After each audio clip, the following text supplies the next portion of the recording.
नमस्कार प्यारे दोस्तों, आप सभी का एक बार फिर से स्वागत है हमारे YouTube चैनल अद्भुत ज्ञान भक्ति पर। दोस्तों, आज की कहानी का शीर्षक है महात्मा जी की बिल्ली।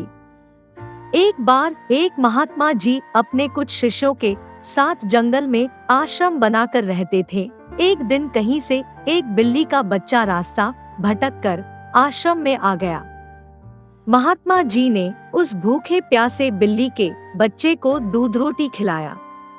वह बच्चा वहीं आश्रम में रहकर पलने लगा।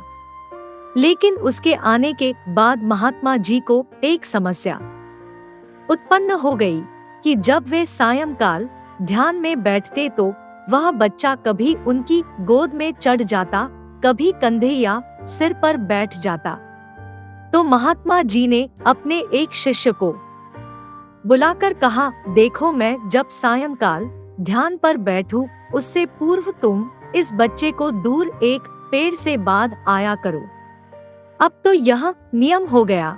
महात्मा जी के ध्यान पर बैठने से पूर्व वह बिल्ली का बच्चा पेड़ से बांधा जाने लगा। एक दिन महात्मा जी की मृत्यु हो गई तो उनका एक प्रिय काबिल शिष्य उनकी गद्दी पर बैठा। वह भी जब ध्यान पर बैठता तो उससे पूर्व बिल्ली का बच्चा पेड़ पर बांधा जाता। फिर एक दिन तो अनर्थ हो गया। बहुत बड़ी समस्या आ खड़ी हुई कि बिल्ली ही खत्म हो गई। सारे शिष्यों की मीटिंग हुई।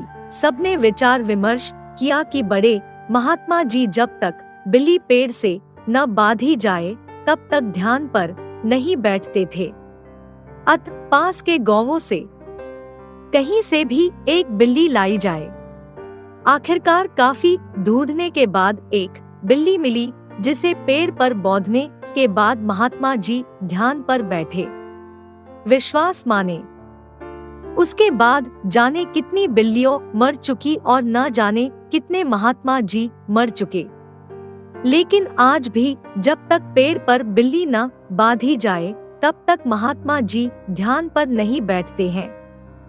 कभी उनसे पूछो तो कहते हैं, यह तो परंपरा है। हमारे पुराने सारे गुरुजी करते रहे, वे सब गलत तो नहीं हो सकते। कुछ भी हो जाए, हम अपनी परंपरा नहीं छोड़ सकते। यह तो हुई उन महात्मा जी और उनके शिष्यों की बात। पर कहीं न कहीं हम सबने भी एक नहीं अनेकों ऐसी बिल्लियां पाल रखी है।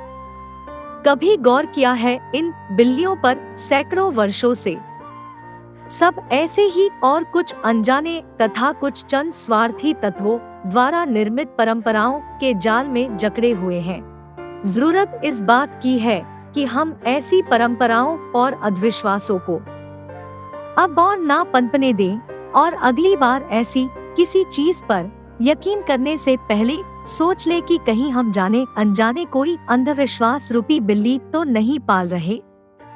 नमस्कार दोस्तों, आप सभी को यह कहानी कैसी लगी मुझे कमेंट करके जरूर बताएं और इस चैनल को जरूर सब्सक्राइब कीजिए।